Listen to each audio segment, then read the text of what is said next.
Within every mistake, there's a lesson to be learned. And in today's video, I'm gonna be going over the mistakes that are most common to landlords so that you can watch this, learn from them, and not do what they did when you become a landlord. So let's jump right on into it. Hi and welcome. My name is Shane Moynihan. I'm a real estate agent and investor based out of Keene, New Hampshire. And if you're looking to buy, sell, or invest around the area, feel free to hit me up. I'd be more than happy to connect with you, help answer any questions you might have, or just kind of be a helping hand for you to see whatever your real estate goals are and see how we can get you there. And if you want to follow me on Instagram, feel free to give me a follow there. And I hope at some point this video deserves a like and a subscribe. And without further ado, let's jump right into the most common mistakes that landlords make. So first thing I want to say is this is going to be a pretty short, summed up video because it's pretty simple, the mistakes people make. But I just want to start this off as saying one of the simplest things you can learn as a landlord is learn from your own experiences. Chances are at some point you yourself had to rent from someone. So you had to deal with a landlord figure of some type. And chances are they weren't the best landlord because a lot of them out there just aren't completely awesome. Let's just put it that way. They miss a lot of stuff and it's not the smoothest of transactions when working with a landlord, especially if they only have a few properties because they simply just don't have the systems. So the first thing I want you to keep in your head when you're becoming a landlord is kind of put yourself in the tenant's shoes whenever you have to deal with a problem, because you have to look at it from how they're going to view what you're telling them. Yes, it's your house and they're renting it, but you have to actually have a little bit of feelings and understanding of where they're coming from in this same spot. So I just want to say it's a pretty simple rule. Just treat others how you want to be treated. I know it's said everywhere, but it's pretty simple. Don't be a dick of a landlord just because you can be. So the first one that we're going to speak on, and one of the biggest ones that landlords make a mistake on, is not properly screening their tenants. And this simply means usually doing a background check and a credit check and actually seeing their history in those things, and of course a criminal background check to make sure there's nothing along those lines. So you want to do all the background checks so you actually have a feeling of the stranger, because you probably just met them when you were showing the apartment, or maybe they even just gave you a call. You have no clue who this person is. They're just some random stranger out of the blue and they're coming to rent your house. So properly screen them. And of course, this also means calling some references. Now, I'll be 100% honest with you. I don't call all the references. Sometimes I don't call any of the references. And I have two reasons for this. One, I have a really good feeling from people. I either get a good feeling or I don't. And a lot of times when I was renting apartments, I always had my dog with me. Now, some might think this is weird. One of the biggest reasons was because I was living at the property when I was renting them out. So my dog was there. But another reason is dogs are very good at telling character. There was one person didn't even make it up the driveway. My dog is not aggressive. She was not having it. I got the same vibe. That's a no from me. And it's just like, I feel like I have a really good feeling that. The other reason is some people lie on these things and they just put the phone numbers of like their parents or their friends who are going to pick up the phone when you give them a ring. Oh yeah, she's a great tenant. No, it's their friend. Or they only give you the stuff for their last landlord. And guess what? If they're a bad tenant, the landlord's probably going to lie and say they're a good tenant. If they're a good tenant, vice versa, because they don't want them to leave. So they're going to tell you the opposite. So kind of be a little weary on the references part of it, but definitely do your background checks. And I feel like a big reason landlords don't do this right now is one, they're either old because it has to do with technology to do these, or they're just uneducated and they don't know how to do these. But like, doing apartments.com has a great background, criminal, and all that check. You simply I make a listing when I need a vacancy filled, list it with apartments.com, and they can fill out the application and pay for all that background check right there through them. I don't see any of the money. I don't get paid for any of it, but I get a report after they filled out their part of what the results are.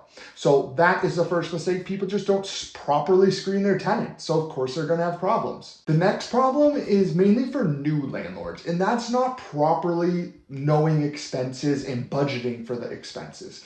Now, of course, course, there's going to be the acquisition cost of like how much it actually costs to get you into the property. But then that's about where some people just think the cost ends. Like, you have to realize when you're purchasing a multifamily property, chances are, unless it's a new build, you're buying a used multifamily property.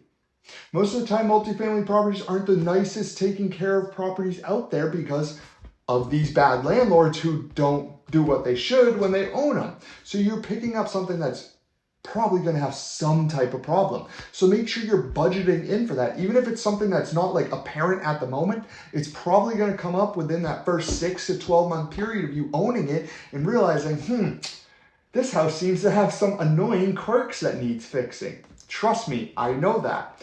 So make sure you take in budgets for those. And then others are like sometimes newer real estate investors, they just, when analyzing deals, they're running their numbers a little bit wrong and sometimes say they forget like vacancy rates. So they completely forget to take into that expense. So they're not setting aside a budget each month when it's not vacant, so that when it does become vacant, they have this little stash that they can pull from. So it's like nothing goes by. But if you're not setting that away each month, there's nothing to pull from when you have a vacancy. So it's just simple little things like that that new investors aren't accustomed to and don't know 100% of. So they make the mistake and then they get into it and then they start going into debt because they have to cover themselves and cover their ass so they don't lose the property. And like I said in the beginning, I'm going to keep this pretty short. In the last one that we're going to speak on today, and this could literally encompass everything I talked about and everything I'm going to talk about, and it's simply that new landlords, or any landlords of that matter, don't necessarily take this as a business. They look at it as a hobby. That's the last mistake I'm going to say is don't look at this as a hobby like so many people do. This is a business. You're supplying to the marketplace. You're supplying housing to the marketplace. I personally take a lot of pride in being a landlord. It wasn't something that just easily came to me. Of course, you can buy into it. That's how it works. But like, you have to do some work to be able to get investment properties. I take pride in owning my investment properties, giving people a good place to live, and giving that to the marketplace for those people who are in the market of what I'm supplying. So take pride in it. And of course, when you're looking at this business, it also means treating everything as a business, treating the finances. So you want to know your income, your expenses, your repairs, your maintenance fees. If you have property maintenance, all these things you want to take account of. So one, you know if the property is actually performing well.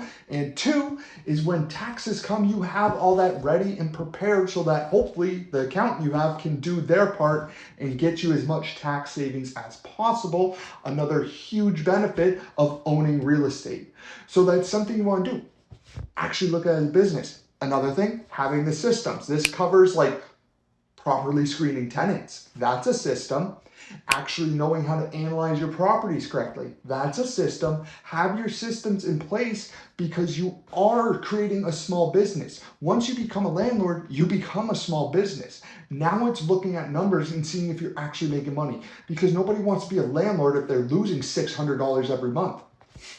It's not fun doing that. You're in landlording because you want to be in business. You're in business because you want to make money. That's simply how this works. And when a lot of people view this as a hobby, oh, my hobby, my side hobby of investing in real estate, they're a lot more lenient when it comes to things. So they're not going to enforce that lease, even though clearly states, hey, your tenant's doing X wrong, and it clearly states it in the lease, but you don't want to say anything because you want to be the nice guy.